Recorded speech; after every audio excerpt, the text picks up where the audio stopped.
Thank you very much. Thank you. 2 pages for each person. Hi, Greenberg. Oh, look who's here. You get 2 days. You got your name. I can't remember your name anymore. I don't know. I'm Rabbi today. Yeah, no, I'm sure we're just. Hi. Hi. Sure. So, Yeah. So let me give you a rundown of the history of the mimer that we're going to be learning about Lagani. The previous Rebbe, the last years of his life, was not very well and he could not speak. He didn't say any Maimorim, but he asked that before, or on the day of Yud Shvat, which was his grandmother's, Rebbe Rivka, the previous Rebbe's grandmother, the Rebbe Marash's wife. I know you're learning a Maimon with Rebbe Marash now for Rosh Chodesh, right? So his wife, the Rebbe Rivka, she passed away on Yud Shvat too. The previous Rebbe, a few days before he passed away, wanted that the mimer of Basi Lagani, which is a reprint from the early years, he wanted that it to be reprinted and learned on the day of Yud Shvat, which turned out to be his own passing. So outwardly, it was because of his grandmother's yahrzeit, but it turned out to be his own. The mimer had 4 sections, 4 parts that he wanted the Chassidim to learn on 4 different occasions. The first of the 4, actually it's one mimer that has 20 paragraphs, 20 chapters rather. Each one having 5 chapters. Every mimer of every one of the 4 has 5 chapters, so 5 times 4 is 20. He wanted the first mimer, which has 5 chapters, to be learned on Yud Shvat. The next 5 to be learned on the 13th of Shvat, which happened to be his mother's passing, his mother's yahrzeit. The third mimer, which also has 5 chapters, to be learned on Purim. And the 4th mimer, which has also 5 chapters, we learned on Beis Nissan, which is the Rebbe Rashab, the previous Rebbe's father's yahrzeit. So his grandmother's, his mother's, Purim, and his father's yahrzeit. The Rebbe was in charge of publishing this mimer, and it was published the day before Yud Shvat, and learned on that day. The following year is when the Rebbe formally accepted the mantle of leadership of Chabad, the 2nd generation. It was a surprise. The Rebbe had been saying many sichos after the previous Rebbe's passing, but never did he say a mimer. Mimer is a lot different. You know what a mimer looks like? The Rebbe has a niggin, a special niggin that's sung before the mimer. He takes a handkerchief and rolls around his fingers. You know why he does that? It's a Chabad Rebbe thing. While they're saying the mimer, they are so much in touch with Shamayim that they can leave this world. They hold on to something begashmias to keep them down here in this world. That's why. The Rebbe would have his eyes closed. People would stand up. It wasn't a regular sikha. This was like you felt the Rebbe is discussing something that really is words being put into his mouth. It's like Shechina medaber b'tov Korona. That's how you felt. It was a very holy, the song that was sung and the atmosphere was very special. A sikha is more conversational and it's lighter. It's any subject, not only Chassidut, it's also, it could be Talmud, it could be even things that are going on in the world, troubles that people have, politics going on in Israel. The Rebbe would speak about everything. That's a sikha, and that's the Rebbe had his eyes open, and there was no niggin that was sung before. Now, when the Rebbe started this mimer, Bo, he had also a special tune. Bo, it's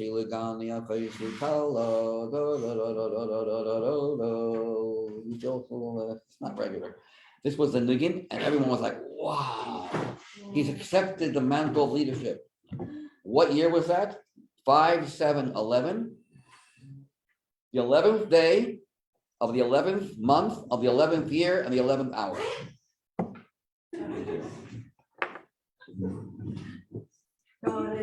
Good morning. The 11th hour of the 11th day of the 11th month of the 11th year. It's 5/7/11. Hello, 5/7/11. It was Shvat, which is the 11th month. It was Yud Aleph Shvat, the 11th day, and it was 10:30 at night, the 11th hour. As the Rebbe said this mimer. Now, what the Rebbe did every year was that first year he stopped in the middle of the mimer and had a niggin. There were breaks. And each time there was a break, they sang a different niggin of the Rebbeim, of all the Rebbeim. He told the story of Abbas Yisrael of each of the Rebbeim. And every year since then, in every mimer of Bossi Lagani, he would incorporate a saying from all the Rebbes, starting from the Baal Shem Tov. The only mimer that has everything in all, a compilation of all the Rebbeim smuggled into the mimer was a Yud Shvat mimer. It's a special mimer because this is the time when the Rebbe became Rebbe, so therefore his leadership is a continuation of the dynasty of Chabad. So you had the whole dynasty, you had everything there. You felt some kind of kedusha, holiness that you didn't feel the rest of the year. Just get the originals again so I'll make more copies. Okay. So it's more people. First pages. Yeah, but this one the first thing. Yeah.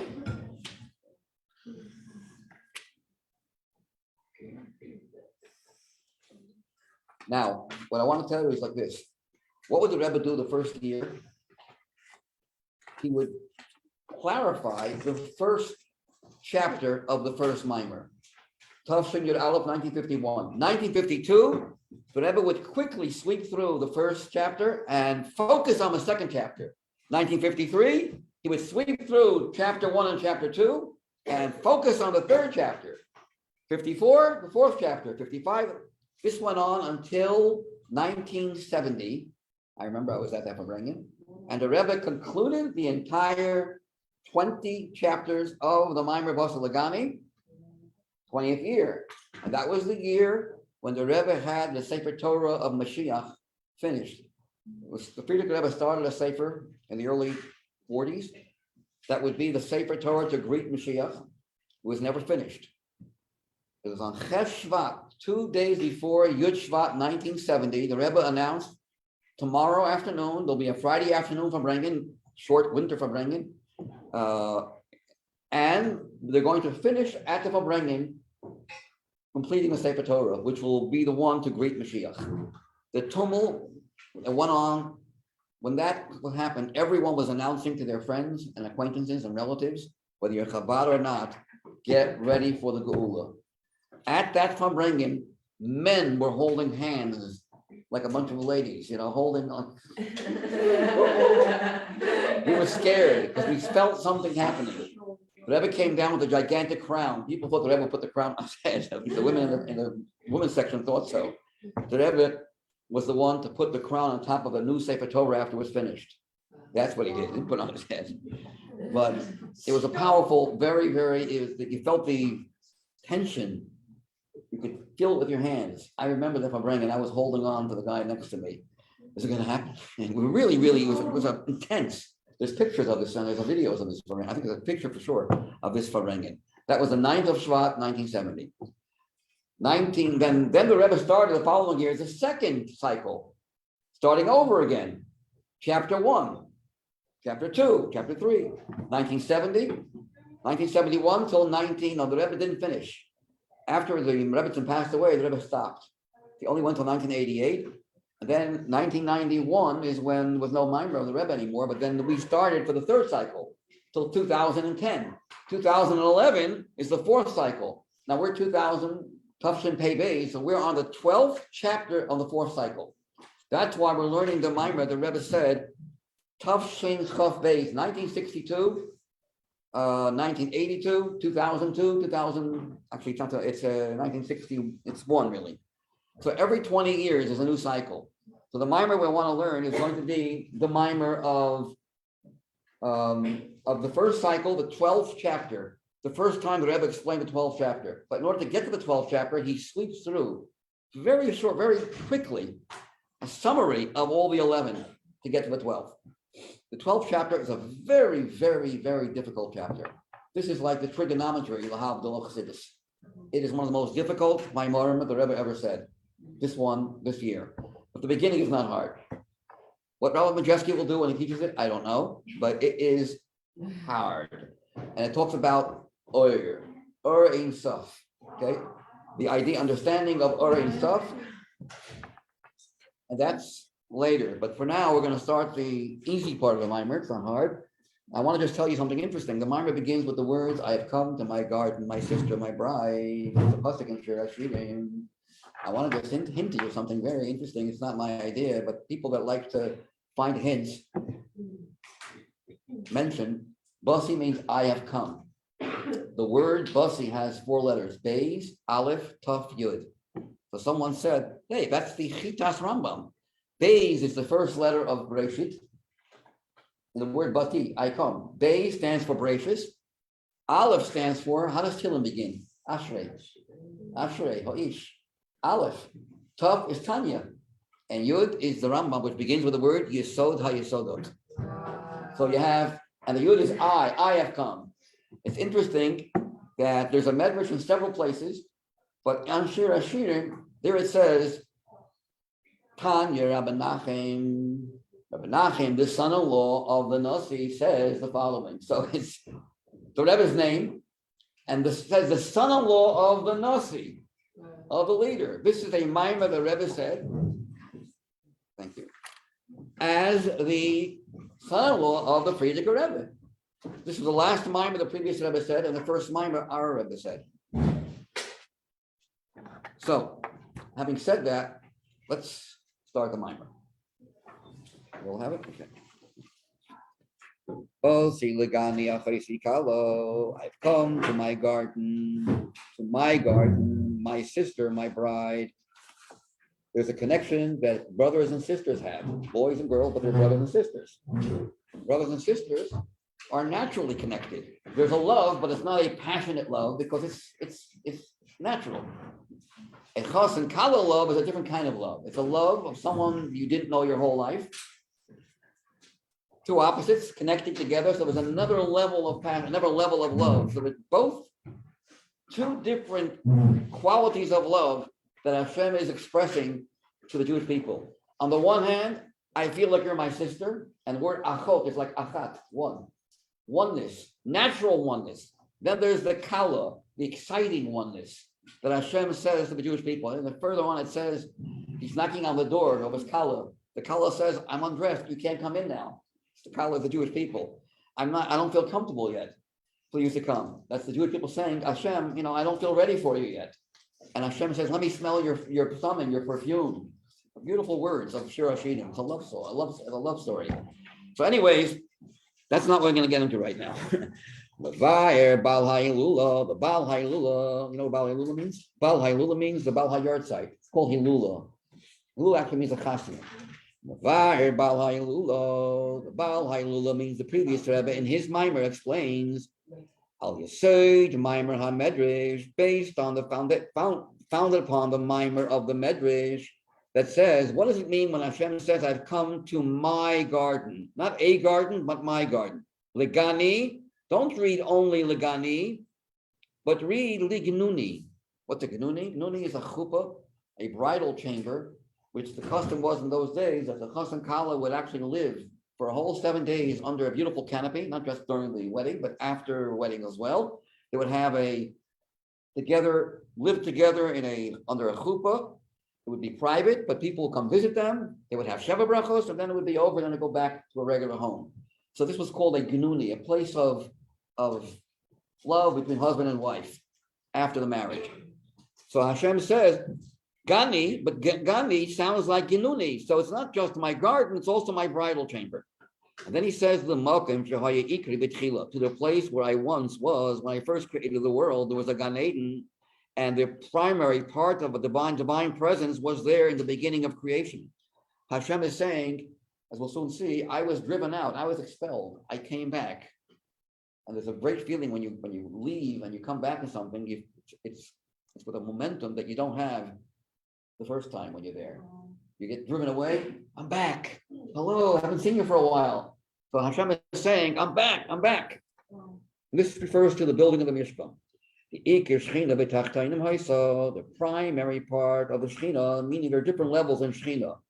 the most sublime level of the divine presence used to be, guess where? Not in the all higher worlds, but in this lowly world, but rather, so what happened? Through the sins, that doesn't mention who sinned. We all know it's Adam and Cain, Hevel, 7 generations of sins that caused the Shechina to depart milmata l'mayla, from down here and below all the way up. And there's 7 heavens. So the first sin caused the Shechina to depart from this earth to the first heaven. These are 7 heavens, not related to the 4 worlds that we learn in Chassidus. The 7 heavens are within the world of action. There are 7 levels of heaven that are spiritual. And the Shechina basically left earth to the first heaven. And then the next generation of sinners from the first to the second, until it left all the way to the highest heaven, very far away, remote from earth, caused by our lack of God conscience. When people sin, you lose your connection, you're not aligned. Human behavior is not aligned with the divine presence. It causes the presence to leave. It's interesting that the Zohar says on the words God, it sounds like, by Yigarish Adam, Adam was chased out, driven out, expelled from Gan Eden after he sinned. Says the Zohar, he expelled God. When you expel God from the Gan Eden becomes you know what. It takes the other name. So not that Adam was expelled, but Adam, because of the sin, caused God to leave. In some schools today, they complain why there is such violence when they announce, we don't believe in God, we don't want you here. We don't want to mention the word God. It's a non-kosher word in the public schools, so don't complain. Where was God? Why didn't he save us? We threw him out. Okay. He allows himself to be thrown out. But then we had the medicine, the cure. Afterwards, we had 7 generations of tzaddikim: Avram, Yitzchak, Yaakov, Levi, Kahos, Amram, Moshe. 7 generations of tzaddikim. And they brought the Shechina from on high, from the 7th generation, all the way down back to earth again. So until Moshe Rabbeinu was still in heaven, Moshe did the greatest thing. He brought the Shechina back from the first heaven down to earth. That's why he's so special.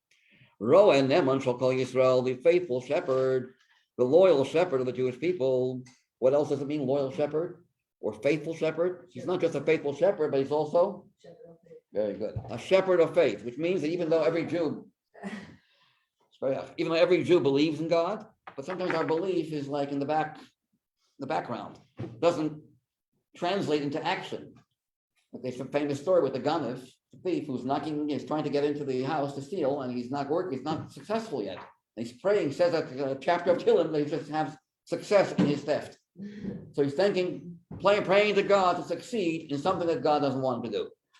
That's real. That's the extreme level of makif. I believe, that's why I'm saying Tehillim, but it has nothing to do with how I live my life. So Moshe is the power of the Rebbe that instills the emunah that we have on one level, and it penetrates us, and it affects our daily lives on an everyday basis. So that's what he means, Roya Neman. Shehu Hashvi, Moshe is the 7th, and all 7s are dear. B'chol Hashvi Chavivin. Shehim Shechas Shechina, he brought the Shechina down, Mirakia Ha'aleh, from the first level, first heaven, La'aretz, to earth. Shezeh Tachlis, that's the most important part, because we don't really care that much if it goes from 7 to 6 and 6 to 5. We want him here on earth. Shezeh Tachlis Ha'ingin, this is the ultimate goal of creation. That Hashem should find himself comfortable, have his living quarters down here on earth. What does it mean to have a dira b'tachtonim? What does a dira mean? A home. How do you act at home? Like yourself. When no one's watching, just in your private bedroom, then you are your true self. Hashem said, I don't want to impose upon this world. I want to feel that this is my natural home.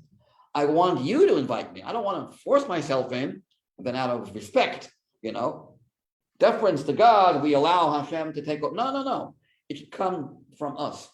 The Tachtonim should invite Hashem and make him feel that not only is he a guest, still at home, but this is his real home. That's what it means to have a dira b'tachtonim. Hashem wants to really make his permanent residence over here. Okay. But in order for this residence to become permanent, not just a one-time thing, kedei, means however, But kedei, in order this idea that Hashem should have a dwelling place down here on earth, it should be permanent, established, once and for all. Hine miyad li'achri hamshachas hashchina merakiyah ha'alef la'oretz. Thanks to Moshe Rabbeinu, right after the drawing down of the Shechina from the first heaven down to earth, which took place by Matan Torah, Nemar Hatzivoy, the commandment was said, now make for me a Beis HaMikdash, or a Mishkan. The also Mikdash, make for me a sanctuary, which Achanti b'Seicham, so I will dwell amongst them. Means every single Jew is a sanctuary, not just the Beis HaMikdash. And now that we have an actual living, physical abode, structure where Hashem can actually live and live in a permanent way, this is the ultimate idea of Dira B'Tachtonim. Now the Rebbe says that when it comes to a Mishkan, Mishkan and Mikdash are interchangeable. The Mikdash, Ikri Mishkan, sometimes the Beis HaMikdash is called a Mishkan, which is the tabernacle, or Mishkan, and sometimes the tabernacle and the Midbar is called a Mikdash, and they're both true. Now here comes the next part. The Rebbe is already up to, the Rebbe is sweeping. He's already into chapter 3 and chapter 5. He's already, or chapter 6. The Rebbe is already, in the 10 lines, he's already up to chapter 3 and 6. He wants to just get to chapter 12, which is coming up.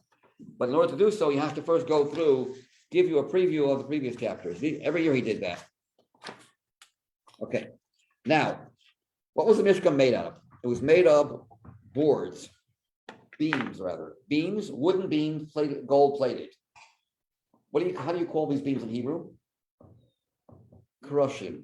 How do you spell kerushim, or singular? Keresh. Kuf, resh, shin. Kuf, resh, shin has letters of sheker in it. Sheker, shin, kuf, resh.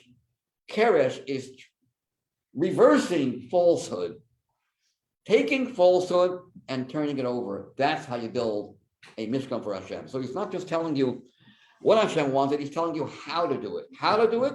It's not enough just to behave. One has to deal with the sheker of the world and turn that into a force of truth. And that becomes a keresh. Kuf Reishin. The Mimer in chapter 6 talks about the letters Kuf Reish as being letters of falsehood. Kuf has a lopsided leg, if you know what a kuf looks like. The left leg is, and you can't stand. Sheker doesn't last. It lacks a leg, like a reish, or reish is missing a leg, or it has a lopsided leg.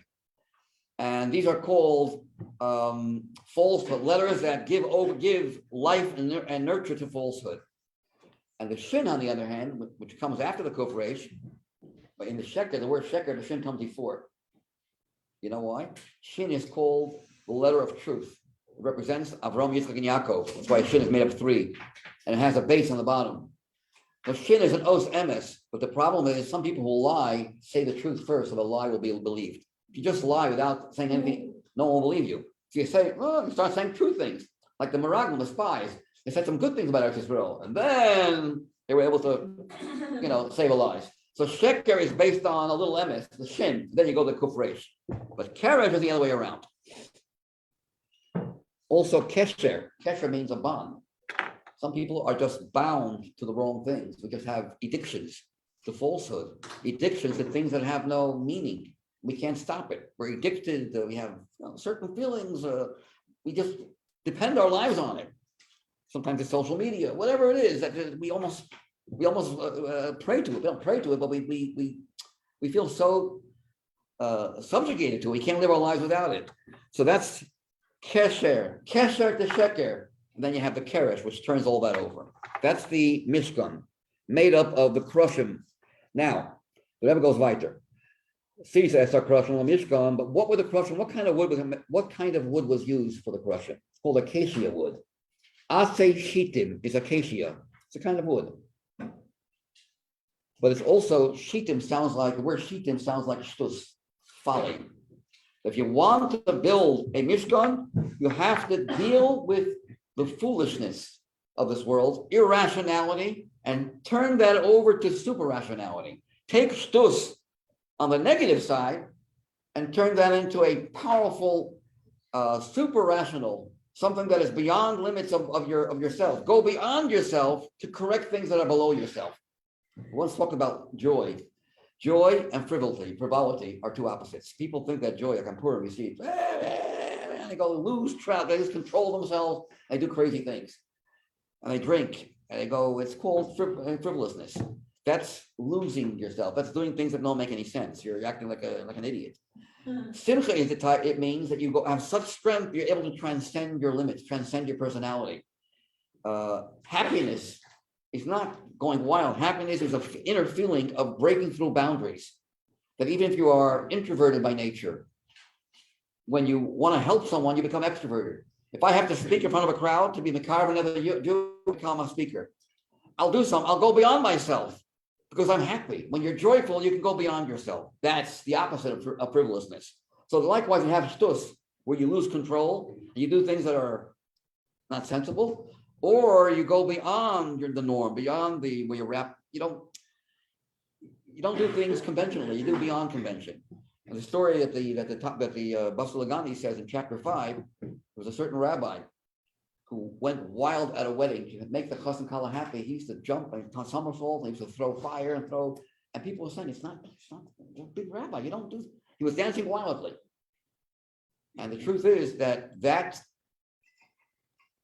rejoicing, making the chassan kala happy beyond the limits of respect, of dignity, you would think, is what caused that after he passed away, there was a fire, a smoke, separating his grave from all the other graves, showing that among all the tzaddikim, he was special.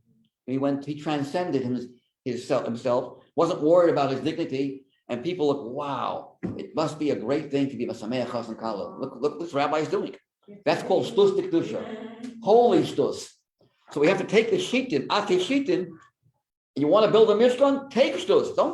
Don't shy away from it. Use this idea of not going al pi seichel and go above seichel instead of being below seichel.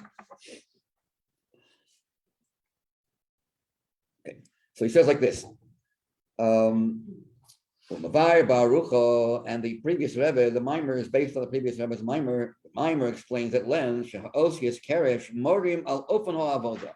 That the letters Keresh indicate the type of avoda that brings Hashem down here on this world. The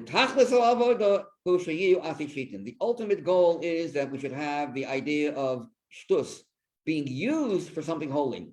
It's called shtus d'kedusha, holy shtus. This is an avoda which transcends tam vadas. The previous Rebbe did that. The previous Rebbe Rayatz, did things that no one understood. He had mesiras nefesh, and he went beyond the norm. Even the Torah didn't demand of him to do what he did. He endangered his life, endangered the lives of many of his Chassidim to save world Jewry. But that's not something that if you would ask a rabbi or look into the Torah, would it say you have to do that? So he went beyond even the limits of his nefesh of the kiss, transcended every single calculation. He didn't look at things, he didn't question anything. Absolute mesiras nefesh, not based on the Torah says so, therefore I'll do it. Beyond even what Torah demands of us. And that was the previous Rebbe. Now, through the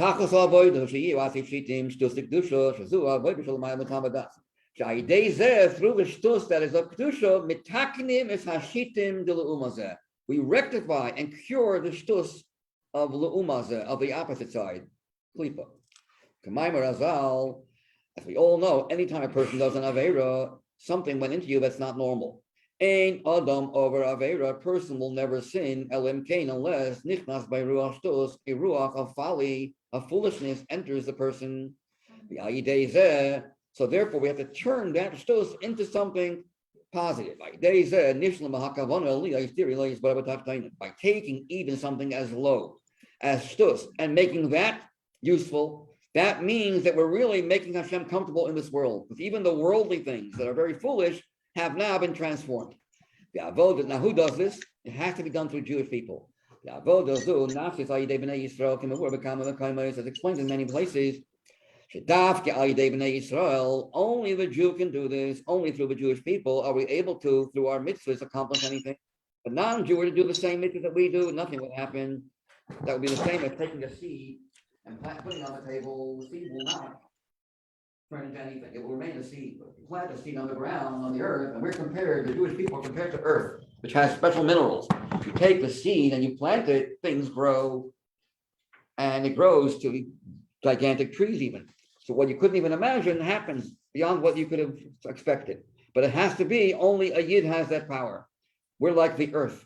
So the seed of Torah is compared to the seed, and we're compared to the earth. And when the seed is planted in earth, then things grow. Then major things happen. Yeah. Affect what it needs to affect. And therefore, now he's already up to chapter 10. Therefore, we are given a name, the Army of Hashem, because we're fighting a war against Klipa to build for Hashem a dwelling place, a natural dwelling place. And we have to fight off the negative forces of Klipa, which are very powerful sometimes. It's irrational. If something is rational, then you're limited. Then it's not that. Then you're not hard to deal with. Just if you're doing things al pi seichel, I can explain to you why what you're doing is wrong. But if you're irrational, go talk to the person. You ever talk to a teenager and ask him, "What's the logic behind what you're doing?" What will be their answer? Do you do everything according to logic? No. You don't ask these questions to teenagers these days. There's a certain feeling that leave me alone. Just leave me alone. Don't bother me. This is what I'm going to do. So shtus is very difficult to deal with. It's very difficult, but it has to be done with. We can't let it flourish. We have to take that energy of shtus and use it for holy things. Go the other direction.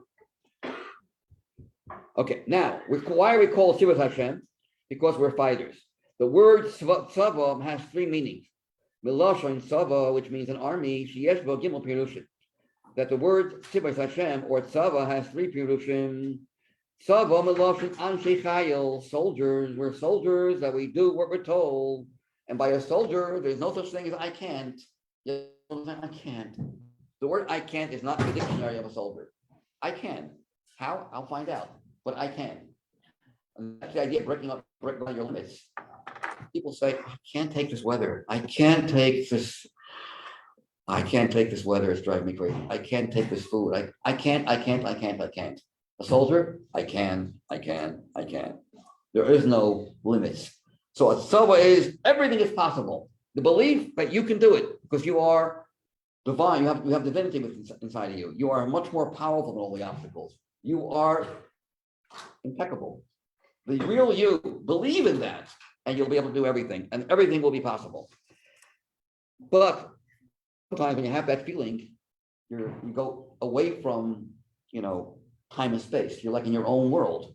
So tzava has another translation. It means fixed time. Make sure that you're not flying out of space when you have this feeling of I can, I'm unlimited. And I thank you, but come down to earth. Come down to earth, to space. We need the other meaning. Tzava means time, fixed time.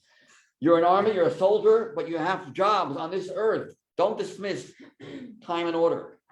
That's the second meaning. Tzava also has, I skipped. Anshe Chayil, Jews are considered soldiers. Anshe Chayil, Hamimalim, that fulfill, Umashlimim, and complete. The will of the King of all kings, HaKadosh Baruch Hu. That's one meaning. Tzava also means a fixed time. As it says, a pasuk in Iyov, Halot tzava le'enosh alei oretz. Is there not a fixed time for every person on the face of this earth? Do we live forever? So tzava means a designated fixed time. Make sure your feeling of a soldier is connected with earth. This shows what type of avodah you have to do. An avodah that's powerful, it's mesiras nefesh, but also connected to the world around us. You can't just go into your own isolation world and give yourself over to God. You have to involve yourself with time. Every day it has to be incorporated with something special. You can't just say, well, you know what? I'll take a break for a few weeks and I'll just take this one Sunday or Monday and then I'll, every day has to be a day permeated with something that's holy. You can't just say you can't put on tefillin and, twice on Sunday for Monday, you got to put on every single day. You can't light the candles twice on Friday to make up for last Friday. You have to, every single Friday is candle lighting. So we have to, but every mitzvah we do, whatever we do, has to be connected to time. Then we have the third thing, with Sava, Lashon Sivyon. Sava also means beauty. It says God created the world. He created things, although originally was not created as a baby, it was created as a full-grown man, looking like a 20-year-old. And many things that were created to look like they're thousands of years old, or hundreds of thousands of years old, which is why people start believing in evolution.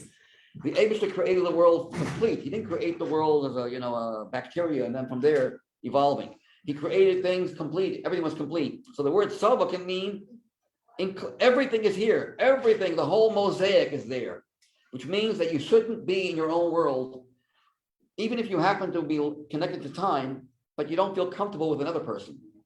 An army, you have to be inviting others as well in your life. Intermingling with other people could sometimes limit you, and you want to be the soldier that's unlimited. You have to feel a connection to another Jew. We have to have a mosaic of everyone is connected to everyone. There's a little bit of everyone in every one of us. We all have because we're all Jews, we all have neshamas coming from Hashem. So each one of us has the other person within them. Feel connected, feel united, like a symphony. Don't feel that you're in your own world. So number one, have the Mesinas Nefesh, be a soldier, be connected to time, but also connect with other people as well. That's what he says here. Let's wait. The idea of beauty, what is beautiful? When you have many different colors merging together, blending together. When do you have Tiferes, beauty? When you have an inclusion, a composition of many colors joining together.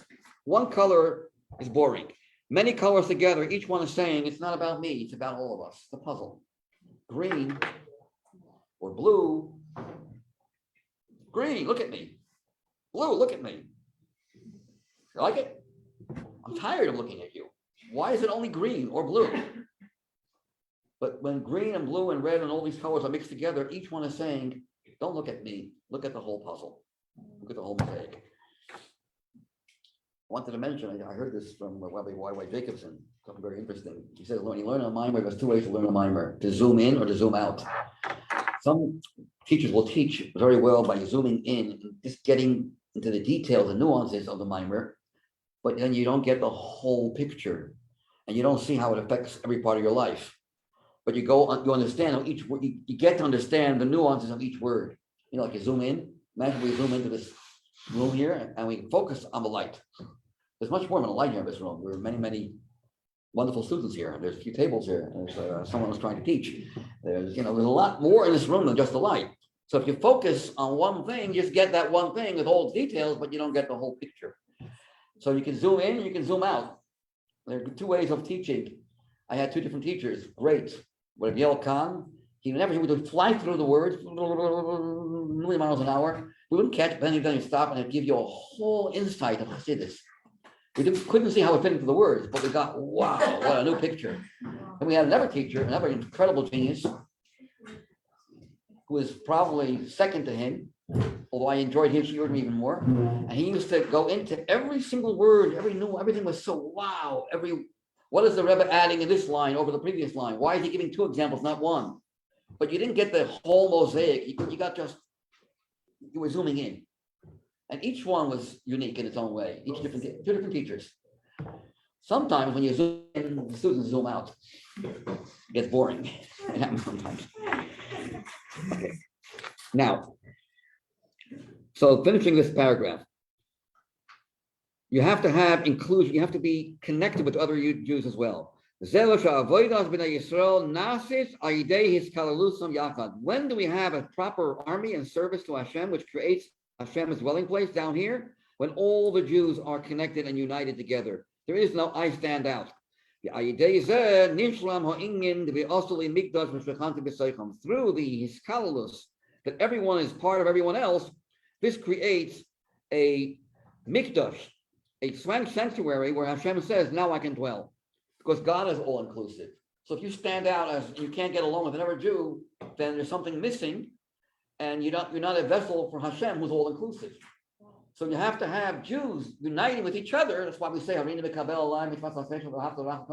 daven. you want Hashem to respond, be in your life, then you have to have a feeling of not being limited to yourself, having everyone else to be part of your life, to feel a connection to every single other Jew in the world. And that's the real soldier. The soldier, you're down on earth, you're not flying into heaven, and you feel connected with other people as well. That's the first paragraph, which still hasn't gotten even close to the Rebbe's, when it gets into the 12th paragraph. Boy, does that get hard.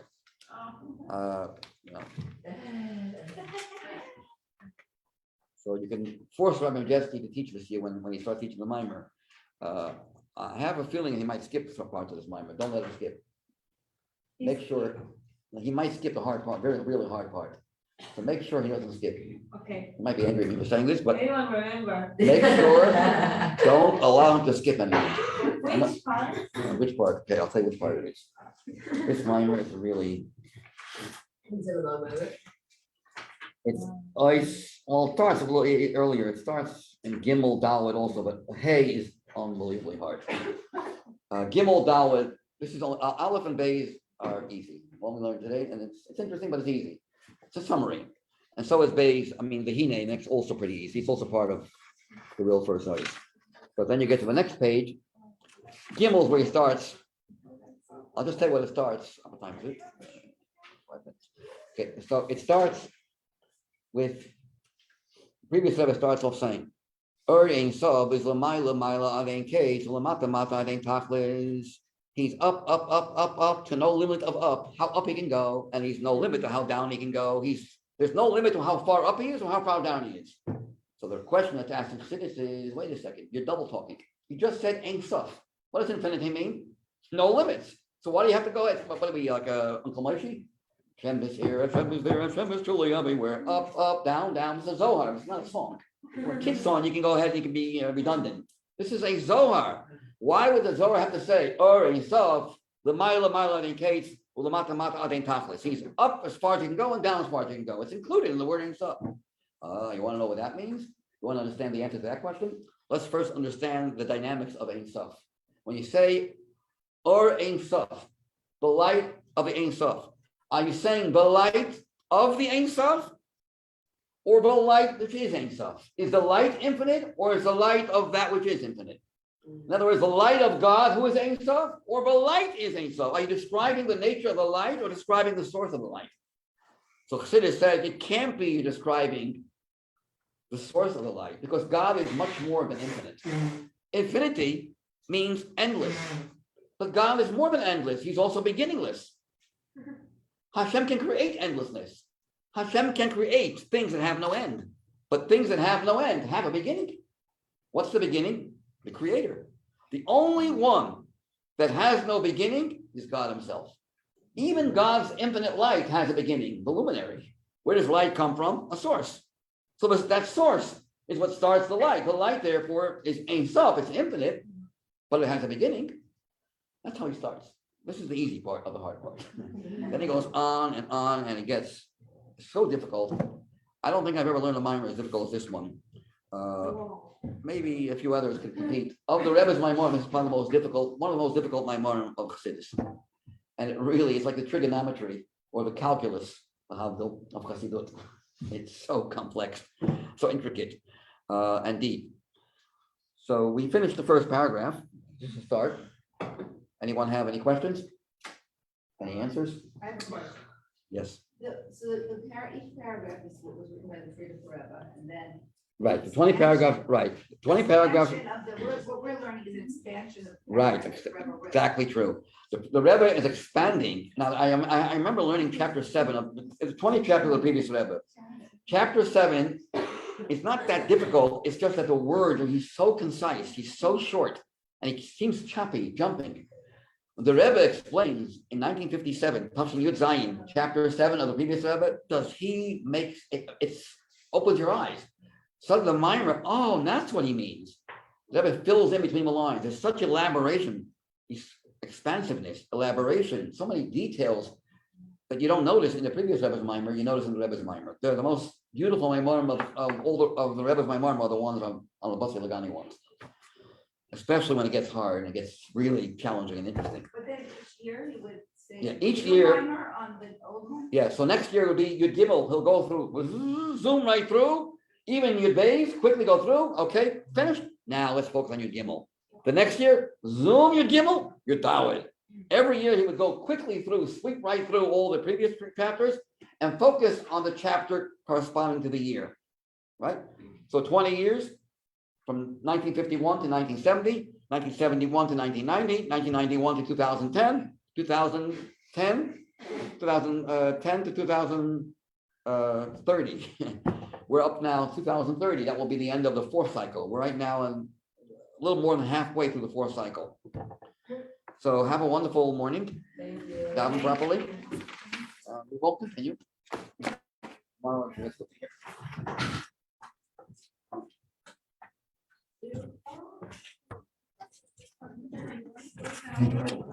Yes.